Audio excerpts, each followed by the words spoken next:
कि एक त्रिभुज ए बी सी की भुजाएं ए बी और बी सी तथा माध्यिका ए डी एक अन्य त्रिभुज पी क्यू आर की भुजाओं पी क्यू और क्यू आर तथा माध्यिका पी एम के समानुपाती हैं। दर्शाइए कि त्रिभुज ए बी सी समरूप त्रिभुज पी क्यू आर। एक त्रिभुज का नाम है ए बी सी और एक का नाम है पी क्यू आर। इसका नाम दिया हुआ है ए बी सी और इसका नाम है पी क्यू आर। यहां पे एक माध्यिका दिया हुआ है, इस माध्यिका का नाम है एडी और इसमें भी एक माध्यिका दिया हुआ है और इसका नाम है पीएम। आपके जानकारी के लिए मैं बता दूं, ये इसके पहले ही मैंने कभी डिस्कस किया होगा कि माध्यिका का मतलब ये होता है जो आधार को दो बराबर भागों में बांटे। तो अगर ये एडी माध्यिका है, इसका मतलब है कि पूरा जो बीसी है ऑलरेडी दो बराबर भागों में बंट चुका है। जितना बीडी है उतना ही डीसी है, ये इंफॉर्मेशन आपको दे दिया गया। अगर ये बोला कि एडी माध्यिका है तो अगर त्रिभुज पी क्यू आर में अगर पीएम माध्यिका है तो निश्चित रूप से आप कह सकते हो कि जितना क्यूएम होगा उतना ही एमआर होगा, वैसे ही जैसे यहां पे आप कह रहे हो। आई बात समझ? माध्यिका का मतलब ही होता है, माध्यिका को हमने डिफाइन ही ऐसे किया है, माध्यिका उसी को कहते हैं जो आधार को मध्य से बांट दे, बीच से बांट दे। आई बात समझ? जो आधार को दो बराबर भागों में बांट दे। जो दिया गया है वो इंफॉर्मेशन मैं आपको यहाँ पे लिख देता हूं, फिर आपको ज्यादा क्लियर हो जाएगा। दिया गया, क्या दिया गया? दिया गया है कि त्रिभुज ए बी सी तथा त्रिभुज पी क्यू आर में ए बी बटा पी क्यू बराबर है बीसी बटा, इसी को लिख रहा है भाषा में वो, बीसी बटा क्यू आर बराबर एडी बटा पीएम। यही है जो लिखा हुआ है भाषा में ना पूरा, उसका कहने का मतलब यही है।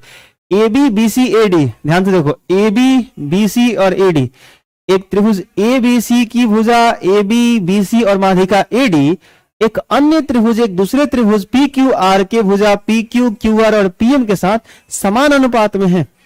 मतलब ए बी बटा पी क्यू का जो रेशियो है वही बी सी बटा क्यू आर का रेशियो है और वही इनके माध्यिका का रेशियो है एडी बटा पीएम। तो सिद्ध करना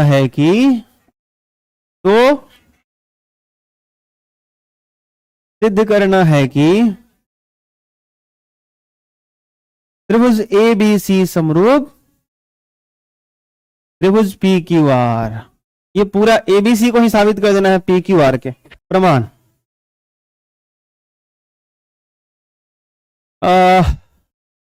ए बी बटा पी क्यू बराबर बी सी बटा क्यू आर बराबर ए डी बटा पी एम।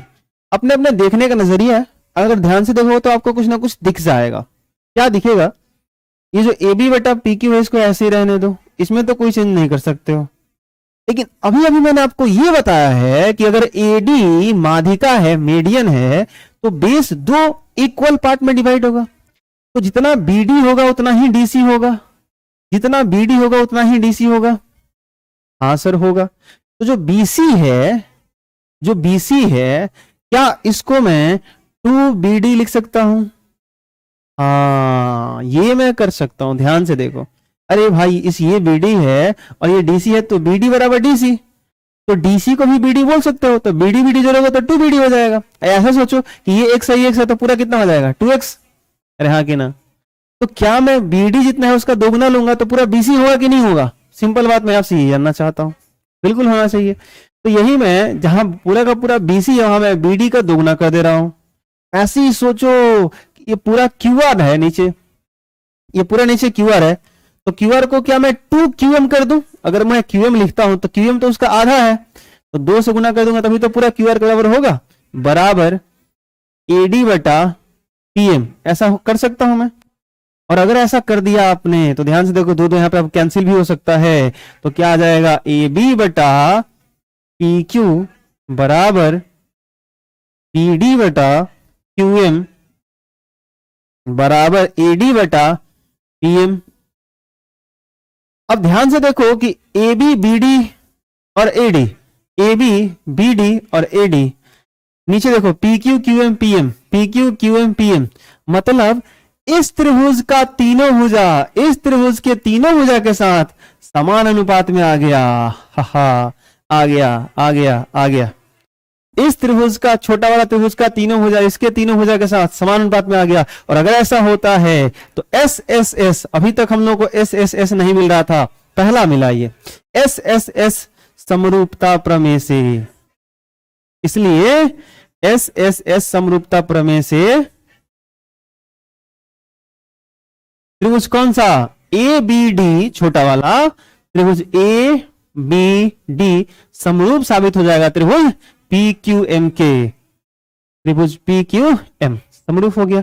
और समरूप हो गया, अतः आप कह सकते हो कि अगर ये समरूप हो गया तो समरूप त्रिभुज के सभी कोण आपस में बराबर होते हैं। तो बताओ कि एडी के सामने बी है तो पीएम के सामने कौन है, क्यू है। अतः कोण बी बराबर क्या मैं कोण क्यू बोल सकता हूं या नहीं। जितना कोण बी होगा उतना ही क्यू होगा कि नहीं। संगत भुजा के सामने का कोण संगत कोण, तो मैं एडी ले रहा हूं तो बटा में पीएम है, तो एडी के सामने बी है और पीएम के सामने क्यू है, तो बी का संगत कौन हुआ, क्यू। तो बी बराबर क्या होगा, क्यू। क्लियर। अब अगर ये बी बराबर क्यू हो गया, अब अगर ये बी बराबर क्यू हो गया तो खेल खत्म, खेल खत्म। एबीसी पी क्यू आर का समरूप हो गया। कैसे, ध्यान से देखो, ये तो इंफॉर्मेशन दिया ही था कि ए बी बटा पी क्यू, बीसी बटा क्यू आर, और उसके बीच का कोण बराबर साइड एंगल साइड, इसमें आ गया। देखा ये वाला, देखो ये वाला, अब देखो इसका यूज करो। इस बीच वाले को हटाओ जरा, सॉरी माफ करना, मीडियन को हटा के सोचो। इतना ही देखो, ए बी बटा पी क्यू, ए बी बटा पी क्यू बराबर है बीसी बटा क्यू आर, ये तो दिया था। और आपने ये साबित कर दिया कि जो समान अनुपात में भुजा है, जो समान अनुपात में भुजा है उसके बीच का कोण बराबर है। इन दोनों को समरूप साबित करके आपने ये साबित कर दिया कि बी बराबर क्यू है। तो अगर किसी त्रिभुज के दो भुजा समान अनुपात में हो और उनके बीच का कोण बराबर हो जाए तो साइड एंगल साइड क्राइटेरिया से क्या हो जाता है, वो दोनों ट्रायंगल समरूप हो जाता है, यानी ए बी सी समरूप हो जाएगा पी क्यू आर के। कहानी खत्म। ये करना है हमें। चलो मिटा दे, कर लो इतने जल्दी से, इसे मिटाते हैं। इसका क्या लिखेंगे, यही लास्ट में।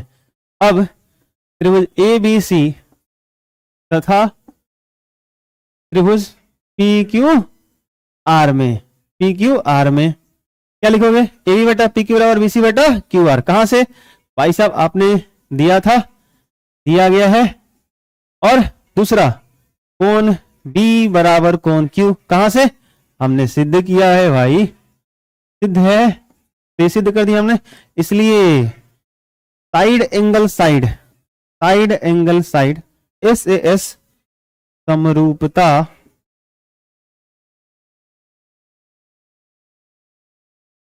प्रमेय से त्रिभुज कौन सा, A B D, sorry A B C समरूप त्रिभुज पी क्यू आर के हो गया।